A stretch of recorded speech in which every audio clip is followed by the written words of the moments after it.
honorable members, honorable speaker.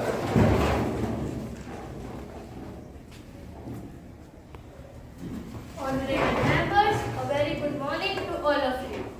I welcome you all to the Regional Youth Parliament session and I hope this session will be fruitful. We begin today's session with oath or affirmation of our newly elected members. Secretary General, please. धन्यवाद महोदय। सुश्री काव्या अस्देवा जो उत्तर प्रदेश के निर्वाचन क्षेत्र से निर्वाचित हुई हैं, वे आज प्रतिज्ञा लेंगी या शपथ ग्रहण करेंगी।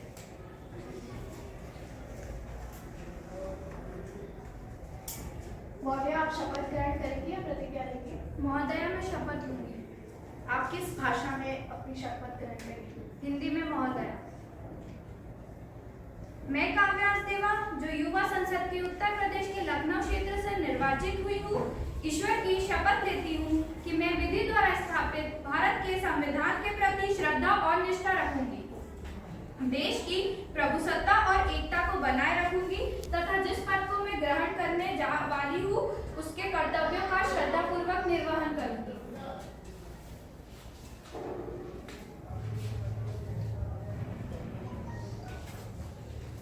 माननीय सदस्यगण, बड़े दुख के साथ सूचित करती हूँ कि भारत रत्न स्वर कोकिला सुश्री लता मंगेशकर जी, जिनका निधन 6 फरवरी 2022 को मुंबई में हो गया है, यह 22 नवंबर 1999 से 21 नवंबर 2005 तक राज्यसभा की मनोनीत सदस्य भी रही हैं। भारत रत्न लता मंगेशकर जी ने अपने समृद्ध स्वरों से संगीत को नई ऊंचाइयां दी, भाषा के बंधन को तोड़ उनके गाय गीत विश्व के प्रत्येक हिस्से तक पहुंचे। उनका निधन संपूर्ण देश के लिए अपूर्णीय है। ईश्वर दिवंगत आत्मा को शांति प्रदान करे। माननीय अध्यक्ष महोदया, मैं शब्दों से परे पीड़ा में हूँ। दयालु और देखभाल करने वाली लता दीदी हमें छोड़कर चली गई हैं। वह हमारे देश में एक खालीपन छोड़ गई है जिसे भरा नहीं जा सकता। आने वाली पीढ़ियां उन्हें भारतीय संस्कृति के एक दिग्गज के रूप में याद करेंगी, जिनकी सुरीली आवाज में लोगों को मंत्रमुग्ध करने की अद्वितीय क्षमता थी। मैं इसे अपना सम्मान मानता हूं कि मुझे लता दीदी से हमेशा अपार स्नेह मिला है। उनके साथ मेरी बातचीत अविस्मरणीय रहेगी। लता दीदी के निधन पर मुझे अपने साथ ही भारतीयों के साथ शोक है। ओम शांति शांति शांति। माननीय अध्यक्ष महोदया, लता जी के निधन को स्वीकार करना मेरे लिए वास्तव में हृदय विदायक और अत्यंत दुखद है। वह अपने आप में एक संस्था थी। मेरे लिए उनका निधन गीत और संगीत की दुनिया में एक विनाशकारी भूकंप के समान है। कला और संस्कृति की बात तो दूर, यह एक राष्ट्रीय क्षति है। भगवान उनकी आत्मा को शांति प्रदान करे। मैं अपने दल की ओर से उन्हें श्रद्धांजलि अर्पित करती हूँ। सभी सदस्यगण दिवंगत आत्मा की शांति के लिए एवं शोक संवेदना प्रकट करने के लिए कुछ क्षणों के लिए मौन खड़े हों। महासचिव महोदया शोक संतप्त परिवार को संवेदना संदेश भेजेंगे।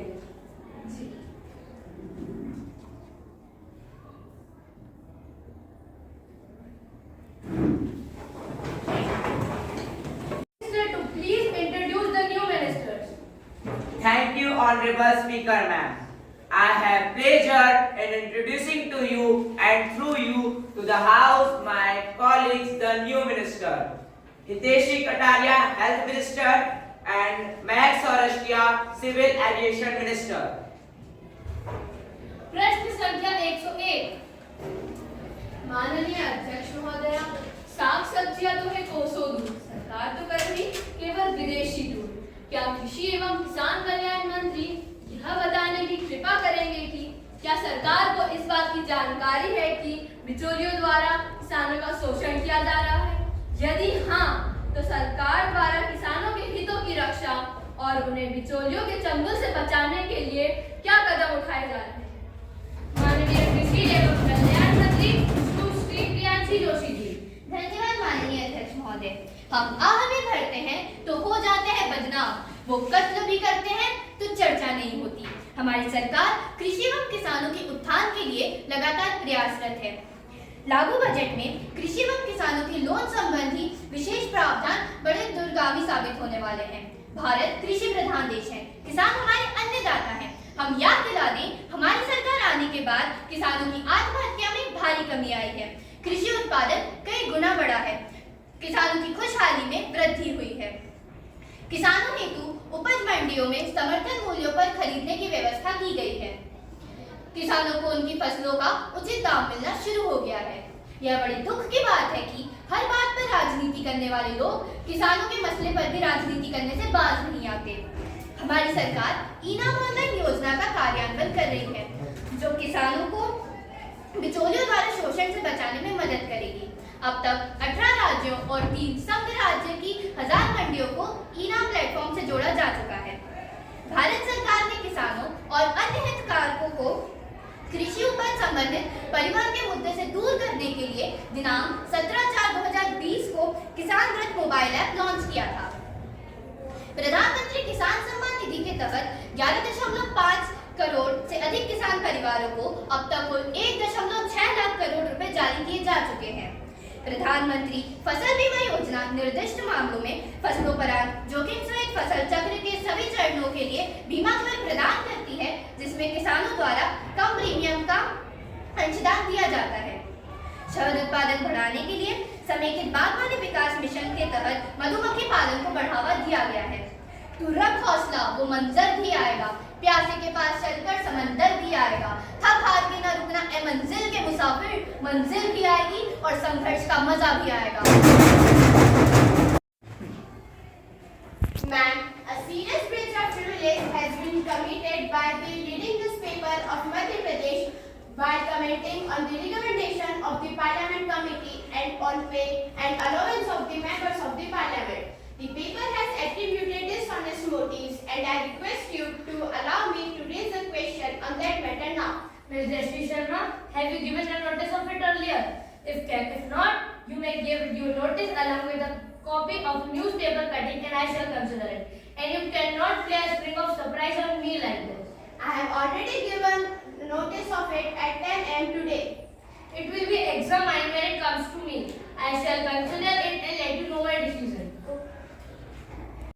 I have to make an announcement on my behalf of the honorable members of the House. I have a great pleasure in extending our warm welcome to His Excellency, the honorable members of United States of America delegations, Miss Eden Nancy and Miss Mary Antoinette. It is a very high-powered delegation.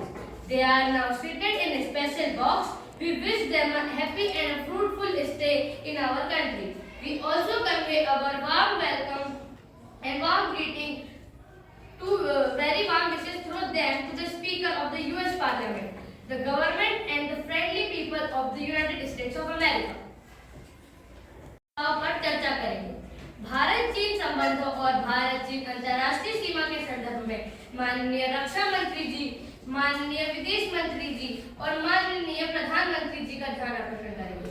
सुश्री लावण्य चौकीकर जी। धन्यवाद माननीय अध्यक्ष महोदय। मैं माननीय रक्षा मंत्री का ध्यान भारत चीन अंतर्राष्ट्रीय सीमा के भारतीय पठारी क्षेत्र में अनाधिकृत रूप से सड़क निर्माण की चेष्टा की ओर आकर्षित करना चाहूंगी। भारत चीन अंतर्राष्ट्रीय सीमा के साथ लद्दाख के गलवान इलाकों में 2020 में जो संघर्ष हुआ, 15 जून को उसे तीसरी वर्षगांठ के रूप में चिन्हित किया गया। मैं माननीय रक्षा मंत्री महोदया से निवेदन करती हूँ कि वह इस मामले की गंभीरता को समझे, वरना भारत को अपना क्षेत्र वापस लेते समय असंख्य जवानों की बलिदानी देनी होगी और इन बलिदानों की जवाबदारी आपकी सरकार को उठानी होगी। यह मामला काफी संवेदनशील है। क्या माननीय रक्षा मंत्री जी इस मामले पर अपना सरकार द्वारा उठाए गए कदमों पर अपना वक्तव्य प्रस्तुत कर सकते हैं? माननीय रक्षा मंत्री शिखा वर्मा जी। धन्यवाद अध्यक्ष महोदया। माननीय महोदया, मैं सदन के माध्यम से माननीय सदस्यों को यह बताना चाहूंगी कि देश की सुरक्षा को लेकर आपकी चिंता सराहनीय है, परंतु यदि आप यह सोचकर बैठे हैं कि हम बेखबर है, तो मैं बताना चाहूंगी कि यह सोचना गलत है कि सब पर नजर नहीं, मशरूफ है हम बहुत मगर बेखबर नहीं। मैं सदन के माध्यम से देशवासियों को आश्वस्त करना चाहूंगी कि हमारी सेना का मनोबल हमारी दृढ़ निश्चय सरकार के कारण बहुत ही ऊंचा है। जैसा कि आप सभी को ज्ञात है कि हमारे माननीय प्रधानमंत्री जी और मैंने स्वयं लद्दाख का दौरा कर हमारे नौजवानों से बात की थी तथा उन्हें यह संदेश भी दिया था कि समस्त देशवासी उनके साथ खड़े हैं। अध्यक्ष महोदय, मैंने कुछ समय अपने शूरवीरों के साथ व्यतीत किया और उनके साहस, शौर्य और पराक्रम को भी महसूस किया। भारत चीन के बीच हुई वार्ताओं में भारत और चीन दोनों ने यह माना है कि सीमा का प्रश्न एक जटिल मुद्दा है और इसे शांतिपूर्ण तरीके से सुलझाया जाना चाहिए। अंतिम रूप से दोनों देशों का यह मानना है कि सीमा विवाद का रीजनेबल और एक्सेप्टेबल समाधान द्विपक्षीय संबंधों के लिए महत्वपूर्ण है। फिर भी इस बात को हमने हमेशा ध्यान रखा है कि चीन का कोई भी दबाव हमें किसी भी रूप में मंजूर नहीं होगा। धन्यवाद। श्रीमान चैतन्य केशकर जी। धन्यवाद माननीय अध्यक्ष महोदया, मैं आपके माध्यम से माननीय विदेश मंत्री से कुछ जानकारी चाहूंगा। माननीय विदेश मंत्री जी, चीन जिस तरह से एक समय श्रीलंका को हिंद महासागर में अपने पावर प्रोजेक्शन हब के रूप में देख रहा है, इससे हमें भी सावधान हो जाना चाहिए। जैसे श्रीलंका क्राइसिस के बाद बांग्लादेश, म्यांमार सहित दक्षिण एशिया के कई देश चीन की कर्ज डिप्लोमेसी में जकड़े हुए हैं। माननीय विदेश मंत्री जी, क्या आपकी सरकार इस ओर भी ध्यान दे रही है या सिर्फ हिंद महासागर में ही गोते लगा रही है? क्योंकि गोते खाती हुई सरकारें अगर जल न संभले तो अक्सर डूब जाया करती है। माननीय विदेश मंत्री सुश्री प्रियदर्शना मुनिया जी। बहुत बहुत आभार अध्यक्ष महोदया। जिस देश में विपक्ष भी बिना किसी दम्भ के देश की सुरक्षा के लिए इतना सावधान हो, उस देश का भला कोई क्या बिगाड़ पाएगा। न सर झुका है कभी और न झुकाएंगे कभी। हर पल हम सच्चे भारतीय बनकर देश के प्रति अपना फर्ज निभाएंगे सभी। माननीय, जैसा कि आपको अवगत होगा कि म्यांमार और थाईलैंड जैसे देशों में भारत का पारंपरिक रिश्ता है, इसलिए इस क्षेत्र के लिए भारत कोई बाहरी ताकत नहीं। म्यांमार और थाईलैंड हमारे लिए महत्वपूर्ण है। लोकतांत्रिक सरकार के खत्म होने के बाद भी हमारी सरकार ने म्यांमार की सैन्य सरकार से संबंध नहीं तोड़े।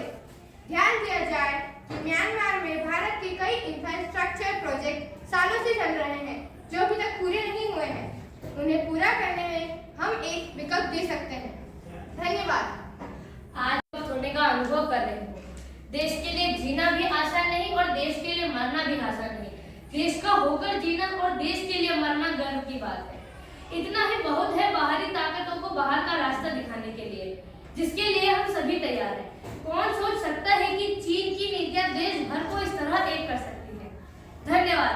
सभा कल तक के लिए